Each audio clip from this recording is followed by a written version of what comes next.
வணக்கம் தலைவா, அனைவருக்கும் இனிய வணக்கம். இன்றைக்கி நம்ம இந்த ஒரு வீடியோவில் எதை பற்றி பார்க்க போகிறோம் அப்படின்னு பார்த்தீங்கன்னா, தமிழக அரசு போக்குவரத்து கழகத்தில் 2026ஆம் ஆண்டுக்குண்டான நோட்டிஃபிகேஷன் எப்போ வெளியிட போகிறாங்க.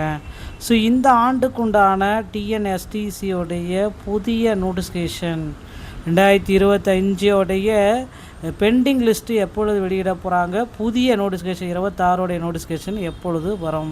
2026 அதிகப்படியான மக்கள் பார்த்திங்கன்னா அந்த டிஎன்எஸ்டிசியில் சேர வெயிட் பண்ணிகிட்ருக்காங்க ஒவ்வொரு நாளுமே. ஸோ போக்குவரத்து கழகத்தில் மக்கள் எல்லாருமே ஆவலுடன் எனக்கு இன்றைக்கி பணி வாய்ப்பு வருமா, லெட்டர் வருமா அப்படின்ட்டு சென்ற ஆண்டு தேர்வு எழுதி ரிசல்ட்டு பார்த்துட்டு பாஸ் ஆகிட்டு அதுக்கப்புறம் செய்முறை தேர்வை முடிச்சுட்டு இப்போ நல்ல மெரிட் லிஸ்ட்டில் அந்த கேண்டிடேட்டே வெயிட் பண்ணிகிட்ருக்காங்க. ஏன்னா வெளிப்படைத்தன்மை இல்லாமல் பார்த்திங்கன்னா டிஎன்எஸ்டிசியில் தற்சமயம் பார்த்திங்கன்னா அப்பாயின்மெண்ட் லெட்டர் போட்டிருக்கிறதாக நிறைய குற்றச்சாட்டுகள் வந்துட்டுருக்கு. ஸோ ஒரு எத்தனை பேர் எதன் அடிப்படையில் போட்டிருக்காங்க, இத்தனை பேர் நாங்கள் ரிஜெக்ஷன் பண்ணியிருக்கோம் அப்படின்ற மாதிரி ஒரு வெளிப்படைத்தன்மை இல்லை அப்படின்ட்டு நிறைய பேர் சொல்கிறாங்க. ஸோ வெளிப்படைத்தன்மையோடு போடுங்க அப்படின்ற கோரிக்கைகள் வச்சுருக்காங்க.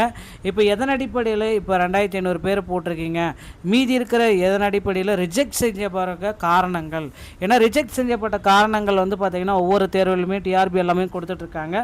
அது கொடுத்தா தான் அடுத்த கட்டத்துக்கு பார்த்திங்கன்னா அவங்க அடுத்த ஆண்டுக்கு அதில் திரும்ப விண்ணப்பிக்கும் பொழுது அந்த காரணங்களை தவிர்த்துட்டு ரிஜெக்ட் செய்யப்பட்ட காரணங்களை தவிர்த்துட்டு விண்ணப்பிக்க முடியும்.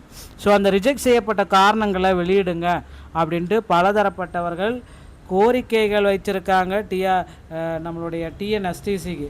தற்சமயம் இந்த கோரிக்கைகளால் பார்த்திங்கன்னா இந்த 2025 850 பேருக்கு பார்த்திங்கன்னா டிசிசி இந்த டிரைவர் கம் கண்டக்டருடைய அப்பாயின்மெண்ட் ஆர்டரு விரைவில் பப்ளிஷ் பண்ண போகிறாங்க.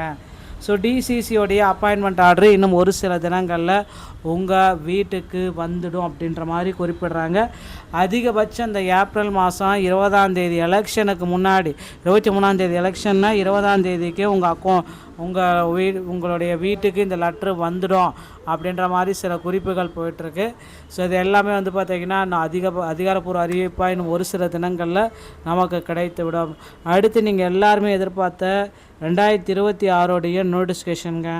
டிஎன்எஸ்டிசியில் 2026 பேருந்துகள் பார்த்திங்கன்னா ஆண்களுக்கு இலவசம் அப்படின்றதுனால கண்டிப்பாக அதிக அளவில் பார்த்திங்கன்னா பேருந்துகள் இயக்கப்படும். அப்பொழுது டிரைவர் கண்டக்டர் அதிக அளவில் தேவைப்படுவார்கள். ஸோ டிரைவர் தனியாகவும் கண்டக்டர் தனியாகவும் இனி எடுக்க போகிறதா சொல்லியிருக்காங்க. அப்படி பார்க்குறப்ப ஒரு 10,000 டிரைவர்களும் 8,000 கண்டக்டரும் எடுப்பாங்க அப்படின்ற மாதிரி சில முடிவுகள் எடுக்கப்பட்டு வருது. ஸோ எல்லாருடைய எதிர்பார்ப்பு பார்த்திங்கன்னா ஒரு 10,000 பேராவது டிரைவர் கண்டக்டரை கொடுத்தே ஆகணும் அப்படின்ற மாதிரி கோரிக்கைகள் வச்சுருக்காங்க. ஸோ இவர்களுடைய கோரிக்கைகளை அரசு தரப்புலேருந்து என்ன ஏற்கிறாங்க அப்படின்றத விரைவில் நான் உங்களுக்கு சொல்ல போகிறேங்க. இந்த ஒரு வீடியோ பதிவு உங்களுக்கு ரொம்ப பயனுள்ளதாக இருக்கும். ஸோ டிஎன்எஸ்டிசியில் தற்சமயம் உங்கள் அருகாமையில் இருக்கிற ஆர்டிஓ அலுவலகத்தை அணுகி டிரைவிங் லைசன்ஸ் மற்றும் கண்டக்ட் லைசன்ஸை பெற்று வைத்து கொள்ளுங்கள். இது இருந்தால் மட்டும்தான் உங்களால் டிஎன்எஸ்டிசியில் விண்ணப்பிக்க முடியும். கண்டக்ட் லைசன்ஸ் வாங்கணும் அப்படின்னா தமிழ்நாடு திறன் மேம்பாட்டு கழகத்தை அன்றைக்கி ஃபஸ்ட் எய்ட் சான்றிதழ் வாங்கிய பிறகு பார்த்திங்கன்னா கண்டக்ட் லைசன்ஸ் கிடைக்குங்க. ஸோ இந்த வீடியோ பிடிச்சிருந்தால் நீங்கள் நம்முடைய சேனலோட எந்திரங்கள் மீண்டும் ஒரு நல்ல தகவலை நான் உங்களை சந்திக்கிறேன். நன்றி, வணக்கம், தேங்க்யூ.